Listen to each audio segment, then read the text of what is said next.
How are you guys doing? Today is Friday, April 29th, 2022. I'm James Sims, and for this episode, I'm going to review the first round of the 2022 NFL Draft that took place yesterday in Las Vegas. I'm, of course, going to go through every single pick and just kind of lay out really quickly how that's going to look on the teams that they're on. And, of course, congratulations to every single one of these players. They really proved that through their college football seasons and, of course, through this combine that they are most definitely ready to take this next step. And this is the first day of the beginning of their careers. Congratulations for them for being able to make this step up. And I just want to jump into it immediately. The number one overall pick made by the Jacksonville Jaguars was Quay Walker out of Georgia, the defensive end, sending in at 6'5", 272 pounds. He is the first overall pick off of a Georgia team that, of course, won the national championship this year. Many people are, of course, touting him as a player who can start on day one, and considering that the Jaguars need as much talent as they can get, I can't be mad at them for making a pick like this. They drafted a champion, and not to mention they have a national champion at quarterback. Can't wait to see what the future looks like in Jacksonville. The second overall pick was Aiden Hutchinson, the defensive end out of Michigan, who would go on to have a very out-of-body season this past year. He was able to help Michigan beat Ohio State. They were the Big Ten champions, and they would go on to play in the college football playoff. And, of course, many people, of course, point to his motor, his work ethic for him getting here. I mean, that too, not to mention that he's 6'7", 260 pounds. He is a very strong, hardened, seasoned player that I think could fit in seamlessly to any NFL defense. I can't wait to see what he does with the Lions. I mean, he doesn't even have to leave the state, really. And then taking a look at the third overall pick, the Houston Texans would select Derek Singley Jr., the cornerback from LSU, from not that far away. Looking at how Houston, of course, had a lot of holes in their defense. They, of course, went on to draft the first DB taken in this draft overall. As, of course, he would go on. As this season, he has shown that he is at least ready to be a day one starter in the league. The number 4 overall pick was made by the New York Jets, as this was one of their 2 top 10 picks and one of their 3 first-round picks. With their first pick, they would take Ahmad Sauce Gardner out of Cincinnati. He was the second corner taken in this draft after he had not allowed a single touchdown against him in 4 years of being a collegiate defensive back.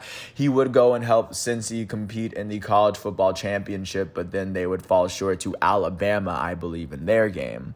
But he is going to make a new home for himself in New York, and I do think that Sauce Gardner will be ready as soon as he gets into the league. I think that he can match up. Looking at the 5th overall pick, the New York Football Giants will go on to select Kayvon Thibodeaux, the defensive end out of Oregon. He was the 3rd defensive end taken in this draft, as he was the top prospect really ever since he was in high school. He's really gotten to Oregon and he's put up incredible numbers. I guess in terms of sacks, he hasn't gotten like the actual amount of sacks that many people would expect him to, but he still hurried and rushed the quarterback the way you'd expect him to. And I think with his first step, I think Kayvon Thibodeaux my personal opinion, I think Kayvon Thibodeaux will probably be the best player all around in this draft, but at least that's what it looks like from here on out, as I do think that there's nothing that he's shown that has shown that he is not capable of being one of the best players on the line when he sets up, especially because of his speed and his ability and his instincts. But of course, Kayvon Thibodeaux he's gonna make a home for himself in New York on the opposite side of Daniel Jones. And then, of course, the 6th overall pick made by the Carolina Panthers was Echem Equonu, the offensive tackle from North Carolina State. They did not have to go that far. And considering Carolina's got a lot going on right now, I imagine it makes sense that they would use this pick to bolster up their offensive line. Following that up, the New York Football Giants would trade up to the 7th overall pick to have 2 top 7 picks. They would go on to take Evan Neal, the offensive tackle out of Alabama, as of course they used this pick to give Daniel Jones some protection, considering Daniel Jones did not have a lot of time to be sitting in the pocket this year. Sitting right behind them, the 8th overall pick was made by the Atlanta Falcons. The Atlanta Falcons would draft Drake London, the hybrid basketball football player out of USC. Drake London was the first offensive non-lineman taken in this draft, as he stands in at 6'4". He even played a couple of games for USC's basketball team. Of course, seen as a big red zone target, sitting alongside Kyle Pitts. I imagine that the Falcons are definitely trying to go for a very dominant air attack now with Calvin Ridley coming back next season and Kyle Pitts. This Falcons team should definitely be a team to be feared next year, at least on the offensive side, as Drake London should be a day one starter.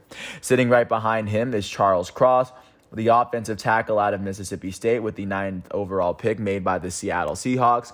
He would be the 3rd offensive tackle taken, at least in that within the last 4 picks at that point. Coming out of Mississippi State, he was a 2-year starter that, of course, would hold his own in the SEC. And considering they would take him so high, I don't think that the scouts would really get prospects wrong like this. But of course, Charles Cross would be a top 10 overall pick. Congratulations to him. The 10th overall pick in this draft was made by the New York Jets. This would be their 2nd pick in the first round of this draft. It's just like the Giants. This would be their 2nd of 3 picks, just specifically them. They had 3. Their 10th overall pick would be Garrett Wilson, the wide receiver from Ohio State. He was the 2nd wide receiver overall taken from an Ohio State team that was really dominant in the Big Ten this year. And he was a big play threat, as he did have a couple of over 100-yard games for this Ohio State offense that was one of the best shows on turf. I do think that he is ready to make that first year impact, and just to see what he does with the Jets moving forward, especially considering one of the knocks that people would say they gave the Jets is that Zach Wilson didn't have help. Now, here's help. Looking at who had the 11th overall pick, the New Orleans Saints would select Chris Olave, another wide receiver out of Ohio State. I don't know if that's the first time that 2 wide receivers from the same school were taken one after the other. But, of course, Chris Olave would be taken by the Saints, as I believe their offense is going to be taken over by Jameis Winston next season. I'm not exactly sure. But, of course, Chris Olave adds depth, especially when you have Michael Thomas already on that offense. And he already came out of Ohio State, so it's a very interesting Ohio State wide receiver situation in New Orleans. Looking at the 12th overall pick, the Detroit Lions would take the 3rd wide receiver in a row and the 4th wide receiver taken in a 5-pick stretch. They would take Jamison Williams, the wide receiver from Alabama. He was a very big part in helping Alabama make it all the way to that title game where they would end up losing to Georgia. And it'll be very interesting to see how he sets up on an offense where TJ Hawkinson has already been a Pro Bowler. And now Jared Goff, there's less excuses for Jared Goff moving forward in this season, as, of course, the Lions sought it necessary to give Jared Goff some help, as well as drafting Aiden Hutchinson. Those were their 2 draft picks last night. The 13th overall pick was made by the Philadelphia Eagles, and I think this might have been one of the sleeper pick of the draft. They selected Jordan Davis, the defensive tackle out of Georgia, even though I believe that Trayvon Walker was of course not the wrong pick for the Jaguars with number 1. I think that Jordan Davis was just as valuable to Georgia winning that championship as Trayvon Walker was. And considering he's going to go to Philadelphia, where they had Fletcher Cox, and I imagine they still do, Philadelphia's defense is going to be a lot more dangerous now that Jordan Davis is on that defense. Sitting right behind him, with the 14th overall pick, the Baltimore Ravens would use one of their 2 picks of the round to draft Kyle Hamilton, the safety out of Notre Dame, standing in at 6'4". He's a very big, rangy player, and I do think that his positionlessness on that Baltimore could really help that Baltimore Ravens defense out, which was very injury impacted last year. I would not be surprised if the Baltimore Ravens had one of the best defenses in football this year, just because they were able to plug up a serious hole with Kyle Hamilton running the safety. And he could really kind of fit in at any position, which I think is one of the reasons they drafted him. With the 15th overall pick, the Houston Texans would use their second pick of the first round to draft Kenyon Green, the offensive guard out of Texas A&M. And of course, as they're still looking for their quarterback and they still have Davis Mills, who is sacked a lot, I would see it a very good, that's a very good investment to take an offensive guard. And considering he played for Texas A&M, which isn't that far away, or I guess within the same state, within Texas, everything is far away. But he's able to stay within the same state, and I do think that they were able to pick up a very good one. He was the first offensive guard that was taken in this draft. Sitting after him, with their first overall pick under a new name, with the 16th overall pick, the Washington Commanders selected Jahan Dotson out of Penn State. Jahan Dotson will be the fifth wide receiver taken in this draft in this very strong wide receiver class. And I think that he was one of the better wide receivers, standing in at just under 6 feet tall. He was a very speedy playmaker who did a lot for Penn State over the last couple of years. I do think that that Washington is slowly building a nice little wide receiver core. And I think that I think that you're going to have to do a little bit of game planning when you have Terry McLaurin and Jahan Dotson on the same offense. Right after them, the 17th overall pick made by the Los Angeles Chargers, they would go on to select Zion Johnson, the offensive guard out of Boston College, who was the second guard taken in this draft. And of course, making it a priority to put protection around Justin Herbert. I understand that. He was one of two quarterbacks that threw over 5,000 yards last year. Right after that, the 18th overall pick was made by the Tennessee Titans as they would draft Treylon Burks, the ginormous-handed wide receiver out of Arkansas. Standing at 6'2", he would be the sixth wide receiver taken in this draft, as he was a very big part of why Arkansas would have a lot of success this year. He is a big after-the-catch guy, but not to mention that he is just a really good athlete while playing this game. And not to mention that he didn't exactly get traded for, but the Tennessee Titans in a trade right before, they would get rid of A.J. Brown. So they do bring in Treylon Burks, and Treylon Burks is a very interesting addition to this team. And I do think that with trading A.J. Brown away, they are making Treylon Burks the day one starter with this draft pick. Right after him, with the 19th overall pick, the New Orleans Saints would use their second pick in this first round to draft Trevor Penning, the offensive tackle out of Northern Iowa. He would go on to be the fourth offensive tackle taken in this draft. As, of course, if you're getting drafted out of Northern Iowa for being an offensive tackle, I imagine he's probably got to be very good, described as a really good run blocker. Considering the Saints run with Alvin Kamara, they run a lot of hybrid offense with Alvin Kamara. I do think that it might be good to bolster up one of their line on the end. But it'll be a very interesting way to see if they give Jameis Winston just enough help with Trevor Penning, if Trevor Penning ends up becoming that offensive tackle that the Saints saw him to be. Following him, with the 20th overall pick, the first quarterback was taken in this draft, as the Pittsburgh Steelers would draft the Pittsburgh kid, the ACC Player of the Year from this year, Kenny Pickett, out of Pittsburgh. Of course, he doesn't even have to leave his state, doesn't even have to leave the city. He's getting comparisons to Kirk Cousins. And this is, of course, the Steelers drafting a new franchise quarterback, giving him a chance after Ben Roethlisberger hung up the helmet following last season. And, of course, he was described as an NFL-ready quarterback, the best quarterback in this class. Kenny Pickett should take a second to get accustomed to NFL speed, but I think he should be ready for the next level. I do think that Kenny Pickett is at least that good of a quarterback. Taking a look at looking at the 21st overall pick after them, the Kansas City Chiefs would use their first round pick on Trent McDuffie, the corner out of Washington. I imagine they saw that they needed to fill in a position in the secondary, considering their defense they've let a lot of teams march down the field in the playoffs in the last couple of seasons. I can see why. Trent McDuffie, of course, would regarded as one of the best DBs in the class. You can't go wrong with a pick like him. He would be the second DB or the third corner taken overall in this draft, the fourth DB total. And then sitting right after him, With the 22nd overall pick, the Green Bay Packers selected Quay Walker, the first inside linebacker taken in this draft out of Georgia. Of course, he was a very big part of that Georgia national championship team. After they tried to resign Devondre Campbell, but they need a guy opposite him, and I do think that Quay Walker is the guy.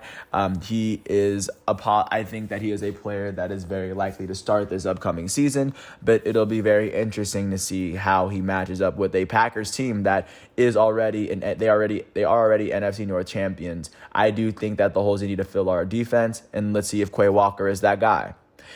Sitting right behind him, the 23rd overall pick made by the Buffalo Bills was Kair Elam, the cornerback out of Florida.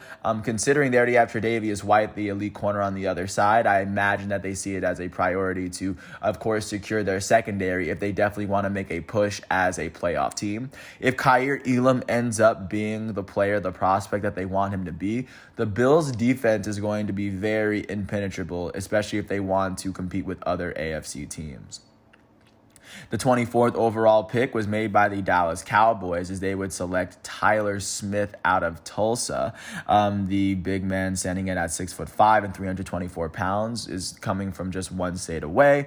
And considering the Cowboys know that Dak Prescott needs protection, this seems like a very worthwhile, a very intelligent pick, at least for the moment. Seems like a very understanding pick, understanding of their situation, knowing that the Cowboys, holding the reputation of being the best offensive line in football, need to, of course, continue holding that up. Sitting right behind him, the first center was taken off the board as the Baltimore Ravens used their second pick of the first round to get Lamar Jackson some help. Tyler Linderbaum was described by many as the best center in the draft, and I think he could be a player that could be a Pro Bowler in maybe his second or third season. He was a player, he's originally a wrestler, and he is a player that's he's taken down Tristan Wirfs, who I believe was a rookie Pro Bowler for the Buccaneers this year.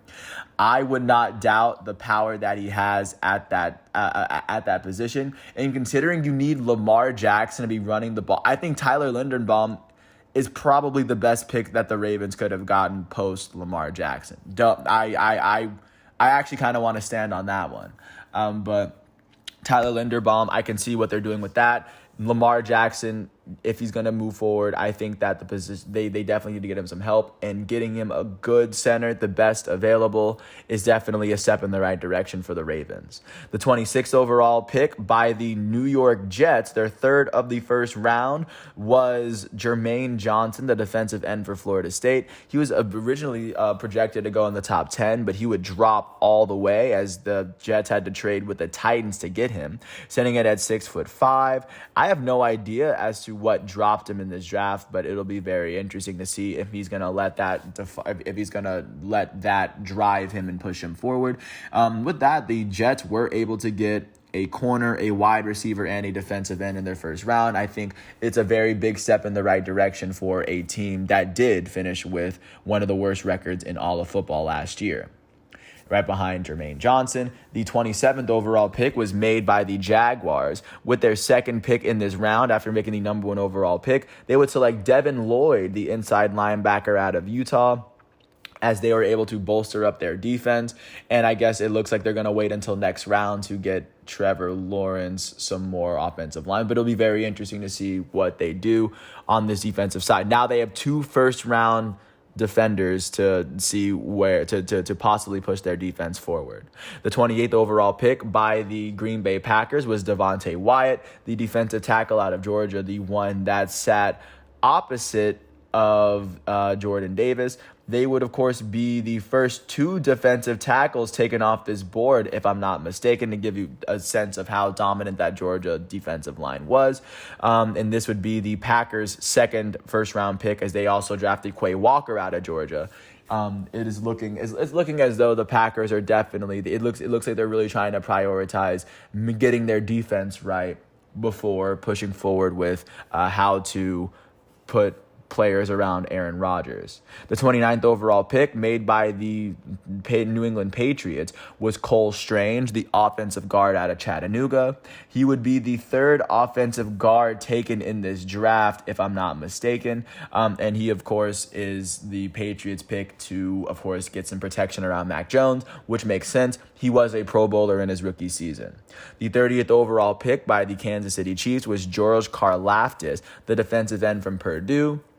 And this would be the Chiefs' second first-round pick as they got a corner as well. The Chiefs definitely see that their priority in this round should be offense, and I can see that they capitalized on it. The 31st overall pick made by the Cincinnati Bengals was Daxton Hill, the safety out of Michigan. He was the second safety overall taken after Kyle Hamilton. Daxton Hill looking to, of course, play on the same defense in the same secondary as Jesse Bates, who did go down as one of the better safeties. It looks as though the Bengals, with a lot of their young talent, are trying to at least bolster up their defense on the defensive side if they want to build themselves up as a playoff contender over the next few years. And then looking last, the last pick was Lewis Seen, the safety from Georgia, of course, making it so that there were 6 defensive players from Georgia, if I'm not mistaken, that were taken in the first round of this draft. Actually, no, I think there were 5. But still, 5 defensive players taken off of the same team is insane. Even if it was the national champions, it should give you a sense of how dominant that is. And the Minnesota Vikings, considering they have Harrison Smith at safety, it could be very interesting seeing what they do with a first rounder.